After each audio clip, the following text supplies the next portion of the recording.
People who work for the super wealthy, what stuff have you seen? Story 1. Had a client who purchased a newly built penthouse apartment and wanted a jacuzzi on the balcony. It would have meant a structure column was needed in the middle of the balcony below, which the contractor who built the apartment block wouldn't go for, as it would impact selling that apartment. Client buys the apartment below, approves the column, jacuzzi is installed, then privately sells the apartment below. Voila, problem solved. We now have a Discord. Check out the server in the link in the description. Story 2. The CEO of a company I worked for was the founder's son. Not an unintelligent guy, for the most part. His dad made him start with the most basic jobs in the company and work his way through the different departments. Managerial staff was ordered, upon penalty of termination, not to treat him any differently than a new hire. So when he became the CEO, he wasn't a bad guy to work for. Now, this is a company of over 10,000. One night, I'm working overtime on the late shift and we get this call. Hey, you guys got electrician? The guy is clearly drunk. We have no idea who it is or why he's calling our maintenance/engineering group. We ask who he is and he informs us lightheartedly. He wants someone to take a ride to his house and figure out why the internet isn't working. This is an hour drive away. I volunteer. I was bored off my nut anyway. I get to the house. Entry gate is smashed. Section of the white horse fencing is gone. Jaguar is stuck in the field. Here in the house is dude, completely blasted. He's got a huge cut on his hairline. Are you okay? I'm fine. Why? He asks, blood literally caked on his face. I accompany him to the bathroom and help him clean himself up, wipe off the gash and put some bandaging on it. Then I corrected the internet. Unplug, plug. As I'm walking out, he asks me to do a shot with him. I comment, worried about my job, that it might be a bad idea. He agrees and hands me the bottle. Take it home and do a shot later. Keep it. When I get back to work, I look this stuff up. Never heard of it. It's a $1,500 bottle of scotch. The next day, I'm at work early, about 11 in the morning, and he comes walking up. We're not gonna be talking about last night. I tell him it's all good. Awesome. A bit later, I get an envelope. There's a check attached for emergency tech support. $5,000. Story 3. I did a male nanny, job for a rich couple who wanted someone to care for their kids. The wife didn't want a female nanny, and I was in college, so it helped pay the bills. One day they asked, "Do you want to go to Hawaii?" Turns out the company that the husband was the COO of was doing an executive retreat in Hawaii. Instead of finding daycare in Hawaii for their kids, they thought it would be easier to just pay me and fly me out to Hawaii, so I could care for the kids during the day and then have my evenings or their family time free. So I went to Hawaii on their dime, had my own hotel room, they paid me for my time, and gave me a large stipend for my own food and entertainment. I ended up with pretty much every evening off, so I got to spend it. During the day, I brought their kids to the beach, we went hiking and did some touristy stuff running around. On top of that, they gave me $5,000 in spending money in case any of the kids wanted anything. I had to show receipts, but when I tried to turn in the receipts, the wife just said, "Oh, don't worry about it, it's only a couple of grand," and never verified how I'd spent some of that money. I couldn't tell if she just trusted me implicitly by that point, or if she truly thought the amount was so small it didn't matter. They were a really nice family, just very well off, which made just spending money on any problems the easiest answer. I actually got invited to the oldest daughter's high school graduation because she considered me a friend. Story 4. Worked in recruitment finding crew for super yachts many years ago. Put forward a candidate for a chief engineer on a very well-known yacht owned by a very well-known individual. Was the perfect fit of knowledge and experience, and the guy was super friendly and nice as well. They turned him down because he wears glasses and the owner doesn't want anyone with disabilities working on board. Edit. To answer a few things that keep popping up, why didn't I tell the candidate so he could sue them / is that even legal? I had signed various NDAs, so I would have been destroyed in court. I was told this over the phone, so there was no proof. They had a whole company of lawyers. If the candidate did decide to sue, he would have failed. The yacht industry is small, especially at the top end. It would have been the end of both of our careers. Neither of us would have ever worked in the industry again. They were registered under a different country's flag, so that would have made it even more difficult. Could they have paid for LASIK? This was over a decade ago, maybe 2. Yes, it was probably still available, but why would they? It was one of the top jobs in the industry at the time, and they could have anyone they wanted. Why waste the money when they can get someone else that has the right knowledge / experience and fits their requirements? Why don't I name them? No. Even though it was a very long time ago and I have nothing to do with the industry anymore, I do not want to frick with these people. I was wondering when we were going to get our first jerks. Here they are. All the rest were just too nice. It was bound to happen. Story 5. I was the project manager for a mansion build for one of the founders of a major health insurance company here in the US. The guy was one of, if not the, best billionaire I've ever worked for. He showed up nearly every day in shorts and flip-flops and would treat us all like equals. This was around the time that President Obama was about to put out Obamacare. I was in a meeting with the owner and President Obama called him on his cell to discuss the plan. He, the owner, tells us to hold on, the president is calling. To which someone jokingly made a comment about, thinking that he was joking. The owner asks Obama to say hi to the team, and he did. It was a bit surreal to be at the table with him when the call came through, and an experience I will never forget. Story 6. My brother-in-law built custom homes in the redneck Riviera belt of Florida. One day, he called me to come over to this $15 million beach house he was doing a complete remodel of. He was the original builder. He asked me to bring my truck and trailer. I show up and he walks me through all 4 floors. He then says, "The owners have removed all of the stuff they want to keep. She has told me to dispose of everything as I see fit. Get what you want. Furniture, appliances, outdoor furniture, rugs, lamps, artwork, you name it." I don't know the value of everything I took home with me that day, but it was the highest end stuff I'd ever seen. 4 floors of it. And I only got 1 trailer load because I simply couldn't fit anything else in my house. I likely had over $20,000 worth of furniture and appliances on that trailer. Story 7. I briefly cleaned houses one summer and these houses were insane. Some had elevators. Some had stalls in their master bathroom. One had a literal cave manufactured in the bathroom with shower heads all throughout it. You could walk from one end and come out the other side of the bathroom, split by a massive hot tub. What struck me as odd, in almost every house, was the sense of disuse. They had grand pianos covered in dust, expensive lamps and throw pillows with the tags still on them, sprawling playrooms with every toy any child could ever want, totally devoid of playing children. The weirdest house I cleaned, though, wasn't huge and it wasn't gorgeous. It was pretty normal on the outside. But inside, the entire house was filled with piles of clothes. Everywhere. I pulled aside my fellow cleaner and asked with all sincerity how to clean this house. She told me to go around the piles best you can. They had a mountain of clothes in the living room, like something out of a cartoon. Each couch had stacks of brand new clothes with tags on them. They were the only folded clothes anywhere. In the bedroom, it was the same. Smaller piles in every corner, couldn't fully open or close doors around them. The kids' bathroom didn't even have a shower curtain. Best guess after cleaning that house as best we could is that they don't wash clothes. I think they just buy more and discard the dirty ones into piles. I think about that house a lot and wonder if they ever got their crap together. Story 8. I worked on a billionaire's home installing his custom pool. He ordered a custom iridescent tile. For the whole pool, it cost $440,000 USD for materials alone, and another $400,000 to install it. We informed him that it was a special order and couldn't be changed once ordered. He approved, we installed it. Walks out, it looks amazing. All the people working on it thought so. Says that he doesn't like it and to tear it out and replace it. All told, he blew through like $2.4 million on his pool tile before he got done. Man did not bat an eye. Story 9.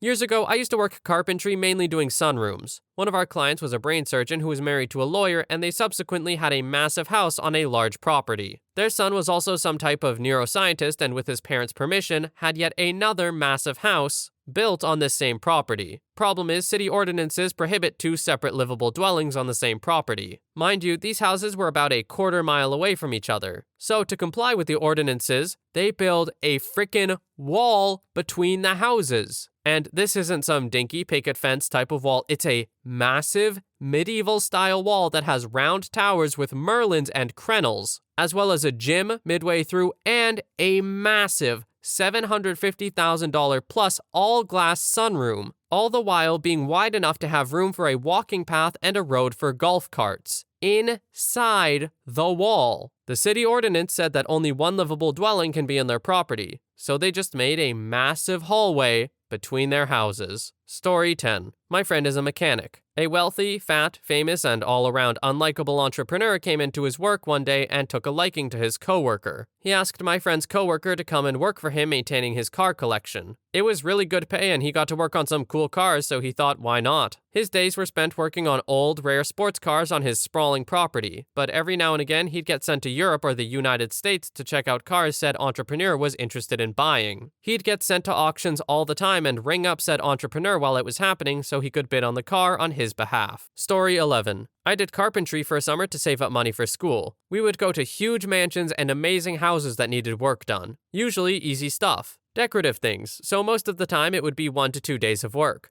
Most times we would work, the family would be home. It's not a problem, very normal. Once, a family had kids and they watched a TikTok on what poor people eat, and it was about how to cook things like 10-cent ramen and bread with sausages to make hot dogs. They laughed and thought it was fun, so they made the food to try in the kitchen. They hated it all. This was the food I grew up eating my whole life. That packet of ramen was the same as the dinner waiting for me at home. Story 12. Bartending at a fancy party in a rather wealthy older couple's house, where these people had art on display they'd bought from museums. I was working in a room where 3 walls were glass, and you could see this beautiful manicured garden with sculptures. When the sun started to set, these big, floppy-eared white bunnies started to appear and frolic around the yard. I asked someone who worked in the house about the rabbits. The rich people bought them as a garden feature. Every once in a while, they had to cull the rabbit population. They were decorations. This was also the night when I was making an older man a drink and he decided to ask me, "So, what are the poor people doing tonight?" Story 13. I've done side IT work for various CEOs dozens of times over the years, and there's always common threads. 1. It's always been male CEOs, and they genuinely seem relieved to have someone in their house that isn't trying to negotiate or weasel something from them. They'll sit and talk with me, ask about my career plans, how I got into the field, that kind of thing. 2. The wives of said CEOs are all eerily similar. Lots of makeup, very strong opinions, very cold, and very standoffish. 3. The garage always has at least 1 classic car, 1 sports car, and 1 car lift. 4. There is always a golf cart on the property. 5. The kids' rooms are always a mess. One guy was in an 18-plus room mansion and his teen son had a mattress on the floor with clothes piled up everywhere. I had to hook up some wiring in there and it smelled like his foot was in my face. 6. If there's a dog or cat in the house, it's the most well-groomed animal you've ever seen. They always have a van service to come out once a week or so for grooming. 7. Any mess will be blamed on the cleaning lady. She either hasn't combed or missed something, even though I didn't notice a mess in the first place. 8. They tend to have the best of everything from stores/vendors you don't normally see. One CEO had a custom German sound system installed in his game room, which featured a bar, a snack bar, theater seating, cafe tables, and 2 fridges. The interface on his entertainment system was also custom-made and all the TVs in the house used the same interface. 9. I've seen glimpses of very provocative lingerie, leather straps, and chains hanging in closets. Freaky stuff happens. 10. I'll always get an invite to go on a boat ride, plane ride, golf trip, whatever they're into. These invites aren't real. I think they do it to remind you that they have toys. And that's all I can think of for now. Story 14. I'm a dentist and used to own a dental office in an extremely wealthy area. I feel like really rich people come in 2 flavors. Very humble and generous, or just 100% jerk. Most are the jerk. Not much in the middle. True wealthy people care a lot about time, not money. If there were a hiccup in any procedure or something wasn't correct, they would flip out. 99% of the issues they would flip out about I could fix, but that meant they had to make another dentist appointment, which wasted their time. I hated working on rich people. Best day of my life was when I sold that dental office. Yeah, I can imagine any kind of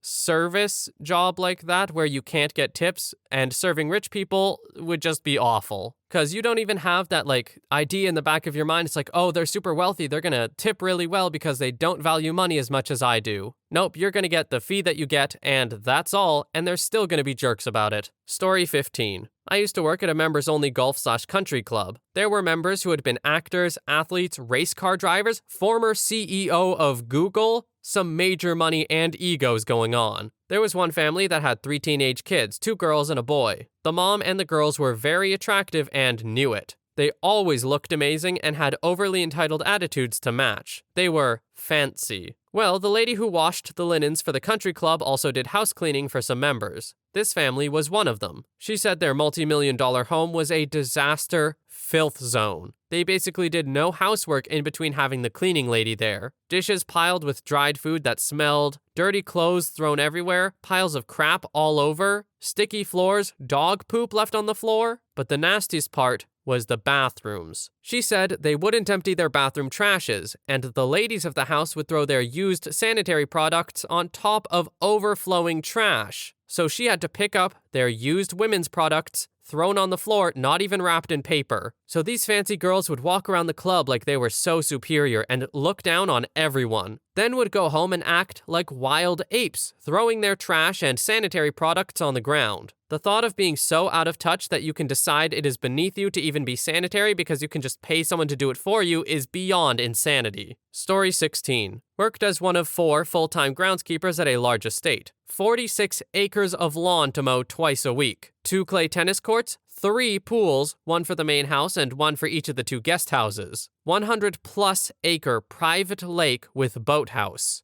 No clue how big the whole estate was, including the woods. Personal favorite was the 3-mile personal racetrack. But what really blew my mind was that he hosted his niece's wedding one summer. Paid $350,000 to have this massive willow tree trucked in and planted by the lake for wedding photos, only to pay another $50,000 to have it removed and the landscaping returned to its original state after the wedding because he didn't like the look of it. Story 17. I'll change a few details to protect the innocent, but I used to give guitar lessons in a very rich area, and the company I worked for had a lot of celebrity and or just ridiculously rich clients. I saw in-home rivers, elevators, waterfalls, live-in chefs, 40-car garages, fully automated mansions that could change the season indoors, etc. The thing that stood out most to me was the boredom of humanity. Like one guy I became friends with had 17 off-road vehicles, a house bigger than his Lakers star neighbor, and his Chicago Bulls star neighbor for that matter, and traveled to different extreme game competitions every weekend. But when I came over for the lesson, he just wanted to talk about Nirvana, watch TV, learn Pearl Jam bass riffs, and go to shows. The second thing that stood out to me was that the ratio of cool people to screwed up people seemed relatively the same between the super rich and the normies. Like there was one guy who wanted lessons with his very young son to connect with him, but only lasted 3 minutes every lesson because he had to take an important call or run off to an emergency board meeting. You could see the kid was just in a giant playground of a mansion, but was crushed. However, I also gave lessons to a family where the parents were 2 high-powered lawyers, one of whom is now running for Congress, and they were absolutely amazing to those kids. Always attentive, would drop calls from celebrity clients to fix a tricycle wheel, would lovingly enforce homework rules, etc. Great people. That was about the same ratio amongst my middle-class clients and amongst my poor clients. The last thing that stood out as the one really obvious advantage to being rich was the people's physical appearance. By and large, they were almost always very good-looking people at any age, and most without surgery. It's actually kind of incredible what the body can do when you're always able to feed it with healthy foods, live-in chefs, as well as exercise whenever you want in a variety of ways without leaving your home, in-mansion gyms, indoor, outdoor multi-tiered waterfall pools, week-long skiing trips, personal trainers, etc., and the lack of daily, grinding mental stress. I'm not saying that they didn't have stress or they didn't work hard, but most of them did not have that existential stress about what might happen if they got fired because they didn't work the extra Saturday, or the stress of a boss breathing down your neck when you're at a dead-end job just hoping for a living wage. There's something to be said for the mental benefit of hope and joy and inner calm, and unfortunately, money does help with those things. So I did see a large health benefit to people with loads of money also. And lastly, I don't believe any of these people were self-made. This type of wealth is not just working hard and climbing the corporate ladder using nothing but your bootstraps. This type of money is generational wealth with decades-long investment accounts from things set up by ancestors. I'm not saying they haven't worked hard, but turning $100 into $1,000 and turning $100 million into $110 million are 2 very different things. And the latter is inarguably easier from both a percentage and opportunity standpoint. Story 18. My sister is a butler for a super wealthy family, and she's told me a couple of crazy stories.